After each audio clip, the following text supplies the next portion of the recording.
Episode 130। मेरा नाम खालिद दुरानी है। मैं 1 साल पहले तक एसएसजी में मेजर था। मुल्क के मौजूदा हालात देखते हुए मैंने वहां से रिटायरमेंट ले ली और अपने तौर पर कुछ करने की ठानी। तुम्हारी तरह मेरा ताल्लुक भी एक जागीरदार खानदान से है। वालिदैन का इंतकाल हो चुका है और मेरी जमीनों की देखभाल मेरा मैनेजर करता है। यहाँ जितने लोग तुम्हें नजर आते हैं इन सबको कमांडो ट्रेनिंग मैंने ही दी है। इनके अलावा भी बहुत से अफराद हैं जो मेरे साथ हैं। मैं अपने इस ग्रुप का पाकिस्तान भर में नेटवर्क कायम करना चाहता हूँ। मुझे तुम जैसे बेजिगर और बेलौस साथियों की शदीद जरूरत है।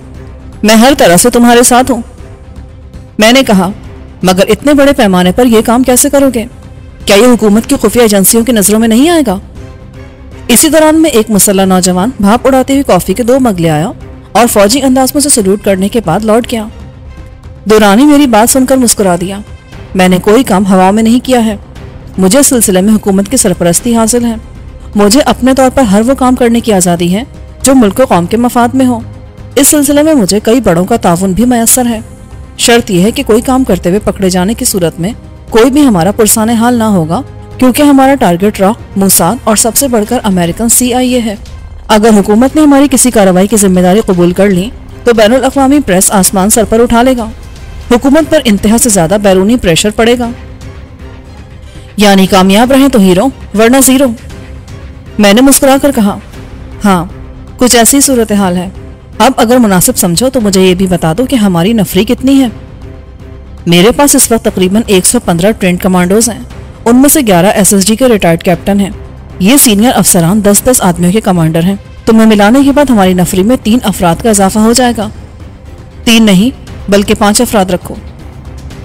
दुरानी चंद लम्हे सोचता रहा, फिर बोला, तुम्हारा मतलब है कि वो लड़की शाजिया और उसका भाई इतना काबिल एतबार है कि हम उसे अपने साथ शरीक कर सकें? मेरे साथ जो भी है वो इतना ही काबिल एतबार है जितना मैं खुद हूँ। मैंने फखरी अंदाज में कहा, इसका मतलब यह कि आज से तुम ब्लैक फोर्स के रुकन हो। मैंने अपनी तंजीम का नाम ब्लैक फोर्स रखा है। उसने कहकर मुझसे गर्मजोशी से हाथ मिलाया। मैं तुम्हें इस तरह यहाँ लाए जाने पर शर्मिंदा हूँ। उसने नजरें झुकाकर कहा, फिर बोला, आओ अपने जाबाजों से मैं तुम्हारा तारुफ करा दूं। अपने बाकी साथियों का तारुफ तुम खुद ही कराना। ये कहकर वो खैमे से बाहर निकल आया। मैंने उसके साथ बाहर निकलते हुए कहा, यह बात जहन में रखना कि मैं अपने तौर पर आज़ादाना काम करने का आदी हूँ। तुम्हें जब भी मेरी या मेरे साथियों की ज़रूरत पड़ेगी, मैं दुनिया के किसी भी हिस्से में हुआ तुम तक ज़रूर पहुँचूंगा। इस तरह जब मुझे तुम्हारी ज़रूरत पड़ेगी तो मैं उम्मीद रखता हूँ कि तुम भी मेरा साथ दोगे। मैं तुम्हारे नेटवर्क का मुस्तकिल हिस्सा नहीं बन सकता। मेरी बात सुनकर दुरानी के चेहरे पर एक रंग आकर गुजर गया, मगर फौरन ही उसने अपनी खूबसूरत मुस्कुराहट से अपनी अंदरूनी कैफियत पर काबू पा लिया और कादर खान से कहा, सब लोगों को फॉलन कर दो, मुझे कुछ जरूरी अहकामात देना है। 2 मिनट से भी कम वक्फे में वहां 18 मुसल्ला और चाको चौबंद जवान एक कतार में खड़े थे।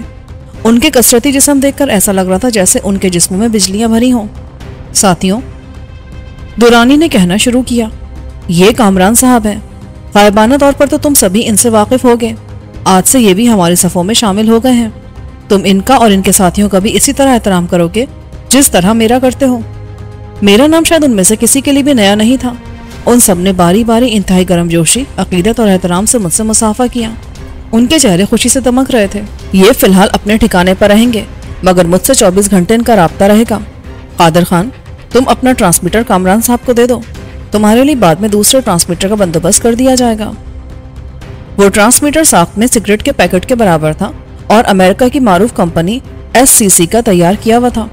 उसका दायरा कार 100 किलोमीटर था। इसमें मखसूस किस्म के सेल पड़ते हैं जो यहाँ भी चंद मखसूस दुकानों पर दस्तयाब हैं। वैसे तुम्हें फिलहाल 6 महीने तक नए सेल्स की जरूरत नहीं पड़ेगी। ये इंतहाई हसास और कीमती ट्रांसमीटर है और मुल्क भर में अभी तक सिर्फ हमारे ही इस्तेमाल में है। इसकी हिफाजत अब तुम्हारी जिम्मेदारी है।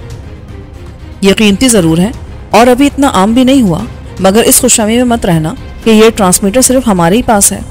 SCC एक अमेरिकन फर्म है और अब इससे कहीं ज्यादा हसास और बेहतरीन ट्रांसमीटर वो बना रहे हैं। तुम्हारे ख्याल में CIA वालों के पास ऐसे ट्रांसमीटर होंगे? उनका दायरा कार भी इनके मुकाबले में कई गुना ज्यादा होगा।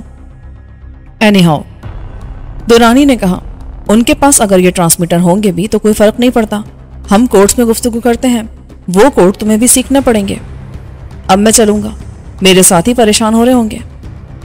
मैंने दानिस्ता उसे पोल्ट्री फार्म या पीटर और महरम खान के बारे में नहीं बताया। मैं पहली ही मुलाकात में किसी पर भी इतना एतबार करने का कायल नहीं था। फिलहाल मेरा ठिकाना वही था जहां से तुम्हारा आदमी मुझे यहाँ लाया था। मैंने दुरानी की आंखों में आंखें डालकर कहा। मुमकिन है वो मेरा झूठ पकड़ लेता, मगर मुझे खुशी हुई कि उसने पोल्ट्री फार्म का कोई तस्करा नहीं किया। फिर मैंने एहतियातन उसे बाबा साईं के बंगले के टेलीफोन नंबर्स भी दे दिए। मेरा आदमी तुम्हें मेन रोड तक छोड़ आएगा, वरना तुम रास्ता भटक जाओगे। मैं उसकी बात पर बेख्तियार हंसने लगा। मेरी पूरी फाइल तुम्हारे पास मौजूद है, इसके बावजूद तुम ऐसी बात कर रहे हो। क्या इस फाइल में ये नहीं लिखा कि मैं एक दफा जो जगह देख लूं फिर उसे कभी नहीं भूलता? आई एम सॉरी कामरान, मैं वाकई भूल गया था। फिर दुरानी मुझे गाड़ी तक रुखसत करने आया और मैंने इंजन स्टार्ट कर दिया। चाबी इग्निशन में मौजूद थी। फिर गाड़ी नाहमवार रास्तों पर उछलती हुई वहां से रवाना हो गई। मेरी समझ में ये नहीं आया कि ये लोग कौन हैं। ग्लोरिया बोली। इस वक्त हम लोग बाबा साईं के ड्राइंग रूम में कॉफी पी रहे थे। मैंने उस वक्त एहतियातन पोल्ट्री फार्म का रुख नहीं किया था कि मुबादा मेरा ताकुब किया जाए। मैंने बाबा साईं का फोन इस्तेमाल करने के बजाय एक मेडिकल स्टोर से तैमूर को कॉल करके बंगले पर पहुंचने की ताकीद की थी। समझ में तो मेरी भी कुछ नहीं आ रहा। मैंने उलझ कर कहा, यह दुश्मनों की कोई चाल भी हो सकती है, वरना इतने मुनज़्ज़म पैमाने पर कोई तंजीम कैसे कायम हो सकती है, वो भी कानून की सरपरस्ती में। एक बात तुम भूल रहे हो कामरान, तैमूर ने कहा। अगर वो दुश्मन होते तो इस वक्त तुम यहाँ हरगिज नजर ना आते। दुश्मन तो तुम्हारे नाम से इतने खौफज़दा हैं कि तुम्हें देखते ही गोलियों से छलनी कर देते। अभी बच्चे हैं आप। ग्लोरिया तंजिया लहजे में बोली। वो कामरान को मार भी देते तो हमारा खतरा तो बहरहाल मौजूद रहता। फिर उन्हें कामरान से यह भी तो मालूम करना होगा कि इसे उनके बारे में क्या कुछ मालूम है और इस क्या कुछ से कौन कौन वाकिफ है। तुमने तो मुझे भी उलझा दिया है, तैमूर झंझला कर बोला। इसीलिए तो कह रही हूँ कि आप अभी बच्चे हैं, अपनी इस नन्ही सी घोपड़ी पर ज्यादा बोझ ना डालें। मैंने शाजिया को मुखातिब किया। शाजिया, तुम्हारा क्या ख्याल है? मेरे ख्याल पूछ रहे हैं तो मैं यही कहूंगी कि पहले उन लोगों के बारे में अच्छी तरह छानबीन करें। इतनी जल्दबाजी की क्या जरूरत है? इंतजार कर लें, जो कुछ होगा खुद ही सामने आ जाएगा। और कोशिश ये करें कि हमारा पोल्ट्री फार्म उनकी नजरों में ना आ जाए। मेरी नाकिस राय में तो यही बेहतर है।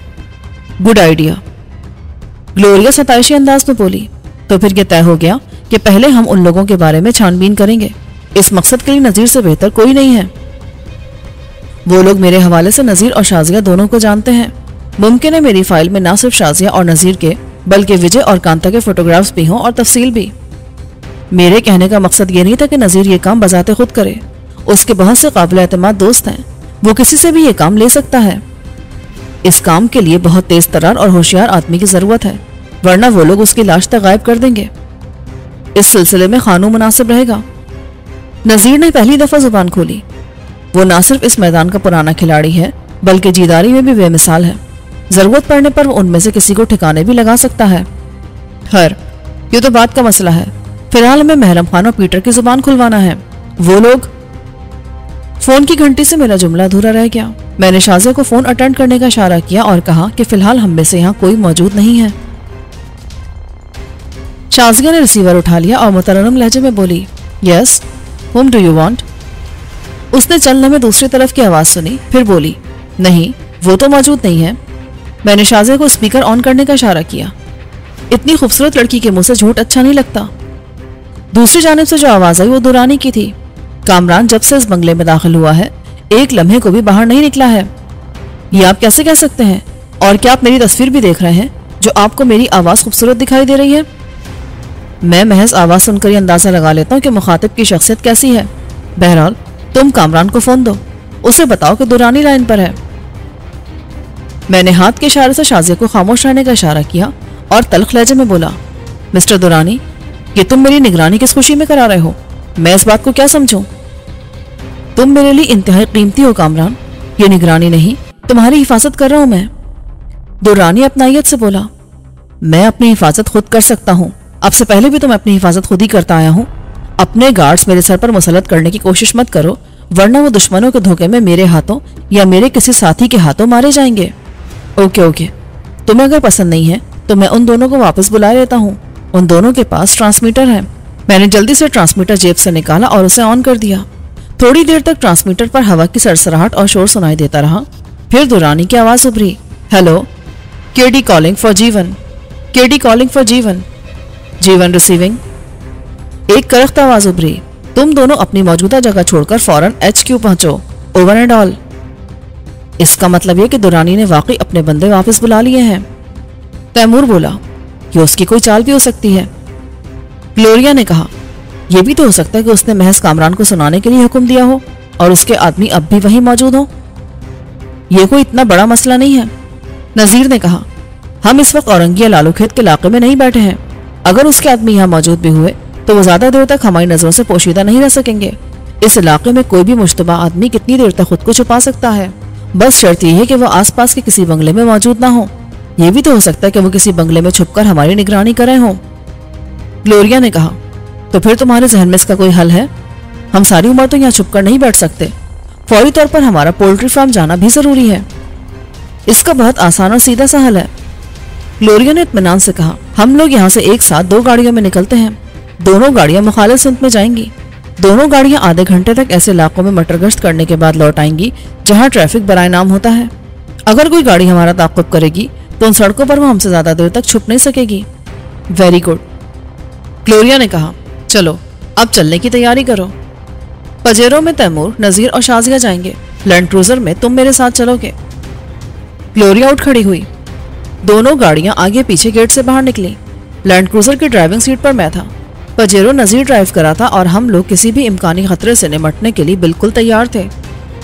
मेन रोड तक हम लोग आगे पीछे चलते रहे। फिर वहां से तैमूर नॉर्थ कराची के गैर आबाद इलाके की तरफ मुड़ गया।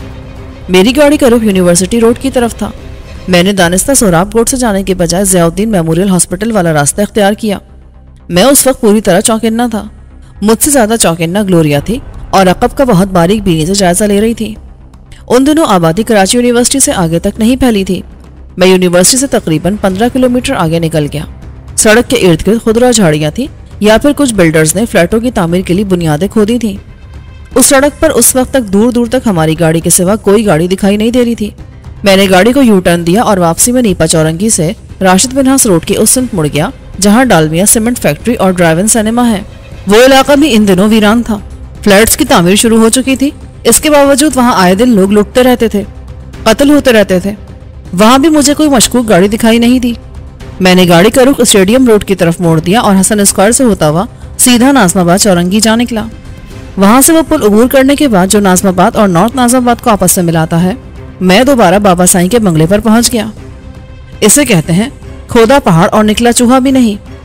मैंने हंसकर ग्लोरिया से कहा, ये तो तैमूर की वापसी पर मालूम होगा कि पहाड़ खोदने से कुछ निकला भी है या नहीं। फिर वो मौजू बदल कर बोली, ये लड़की शाजी आखिर हमारे साथ क्यों चिपकी हुई है? मैंने चौंक कर ग्लोरिया की तरफ देखा। असल में उसका भाई नजीर बहुत आड़े वक्त में मेरे काम आया था। फिर इसी दौरान में उसकी माँ का इंतकाल हो गया। बेचारी मजलूम लड़की है और तुम्हें सुनकर हैरत होगी कि वो ना सिर्फ कराटे में बल्कि निशानेबाजी में भी ताक है। मुझे बिल्कुल हैरत नहीं हुई। ग्लोरिया ने तल्ख लहजे में कहा, आजकल इन फनून में बेशतर लड़कियां बहुत आगे हैं। बस ये कि उसकी वाहिद क्वालिटी उसकी खूबसूरती है। उसमें तुम्हें कांता की झलक नजर आती है, बल्कि बाज औकात पुरुष से तो वो बिल्कुल मुझे कांता ही लगती है। फिर ग्लोरिया संजीदा होकर बोली, कामरान, शाजिया जज्बाती लड़की है। मैं जानती हूँ कि जब से तुमने उस बुढ़े का बना हुआ सफूफ खाया है तुम खुद पर काबू नहीं रख सकते।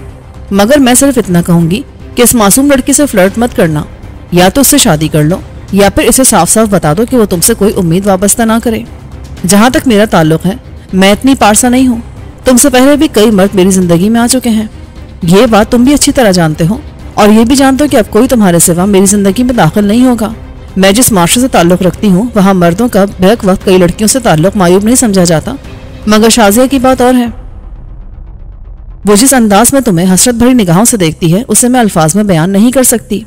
मैं ये बात किसी हसद या जलन की वजह से नहीं कह रही हूँ, बल्कि मुझे उस मासूम लड़की पर तरस आता है। मैं जानती हूँ कि तुम भी शादी वगैरह के झमेले में नहीं पड़ोगे। मैं कांता के सिलसिले में भी तुमसे यही बात करने वाली थी, मगर उस वक्त तक तीर कमान से निकल चुका था। क्या मतलब? मतलब ये कि मुझे कांता ने सब कुछ खुद ही बताया था।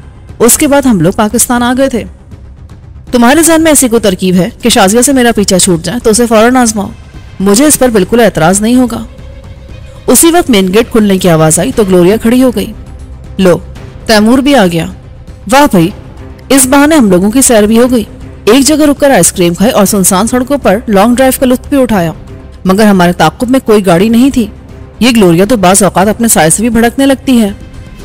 तैमूर आते ही बोला, ये बात तुम इसलिए कह रहे हो कि उनकी कैद में तुम नहीं बल्कि मैं रही हूँ। तुम सिर्फ ज़ाहिरी चीज़ों पर गौर करते हो। मैं हर मामले को बहुत दूर तक देखने की आदी हूँ। तंजीम के बड़ों में मेरा शुमार इसलिए नहीं होता था कि मैं बहुत खूबसूरत हूँ, बल्कि ग्लोरिया प्लीज तुम अपना मूड ठीक कर लो। इसमें कोई शुबा नहीं कि तुम ना सिर्फ खूबसूरत हो बल्कि बेपनाह खूबसूरत हो, मगर इसके साथ साथ तुम्हारी खूबसूरत खोपड़ी में दिमाग भी है। मैंने तुम्हारा वो रूप भी देखा है जब तंजीम के बड़े बड़े सूरमा तुमसे बात करते हुए डरते थे। मैंने उसका मूड ठीक करने को कहा, मगर मैं अब भी मुतमईन नहीं हूँ। ग्लोरिया सर्द लहजे में बोली, तुम्हारे उस दुरानी ने तुम्हें जो ट्रांसमीटर दिया है उसमें भी कोई ऐसी डिवाइस पोशीदा हो सकती है जो लोकेशन फाइंड कर सके। ये भी कोई मसला नहीं है। नजीर बोला, एक बेहतरीन इलेक्ट्रिक इंजीनियर मेरा दोस्त है, उसने 10 साल इसी कंपनी में काम किया जहां ये ट्रांसमीटर तैयार हुआ है। वो चंद मिनट में बता देगा कि इसमें लोकेशन फाइंडर मौजूद है या नहीं। वो छूटते ही पहला सवाल ये करेगा कि हमारे पास ये ट्रांसमीटर आया कहां से। मैंने कहा, इतनी जाहिल मैं भी नहीं हूं। ग्लोरिया ने तल्ख लहजे में कहा, जरा ट्रांसमीटर मुझे दिखाओ, मैं भी मालूम किए लेती हूँ कि उसमें लोकेशन फाइंडर है या नहीं। मैंने खामोशी के साथ ट्रांसमीटर ग्लोरिया के हवाले कर दिया। वो काफी देर तक उसे उलट पलट कर देखती रही, फिर बोली, इसका एक हल और भी है। दुरानी नजीर की आवाज नहीं पहचानता होगा। नजीर उसे ट्रांसमीटर पर कॉल करे और बताए कि हमने कामरान को अगवा कर लिया है। उसकी जिंदगी चाहते हो तो 5 करोड़ का बंदोबस्त कर लो। दुरानी रकम का बंदोबस्त करने के बजाय लोकेशन फाइंडर के जरिए वहां पहुंचकर कामरान की बाजियाबी की कोशिश करेगा। हम लोग शहर के किसी 5 स्टार होटल में एक दिन के लिए कमरा बुक करा लेते हैं। ये सारी कार्रवाई वहीं से होगी। मैं जानता था कि इस वक्त लोरे की मुखालफत करने का कोई नतीजा नहीं निकलेगा। वो करेगी वही जो कुछ उसने तय कर लिया है।